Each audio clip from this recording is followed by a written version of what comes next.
Changing your primary email on Microsoft Teams is a straightforward process. Follow these steps to update your email address effectively. Step 1. Open Microsoft Teams. Launch the Microsoft Teams application on your computer or access it through the web browser by visiting the Teams website. Step 2. Go to Settings. Click on your profile picture or initials located in the top right corner of the Teams interface. From the drop-down menu, select Settings to open the Settings menu. Step 3. Navigate to Accounts. In the Settings menu, look for the Accounts tab.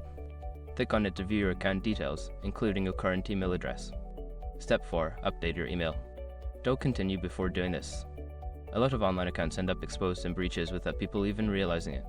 Use SR to constantly monitor your email and accounts and get alerted immediately if your information gets leaked online. It scans billions of breached records 24/7 in the background. And honestly, for a few dollars a month, it's something everybody should probably have. Link in the description. Step 5. Save changes. After entering your new email, look for a Save or Update button at the bottom of the Settings menu. Click it to confirm your changes and ensure your new email is set as your primary contact. Once you've completed these steps, your primary email on Microsoft Teams will be updated. Make sure to verify your new email by checking for any confirmation messages sent to it.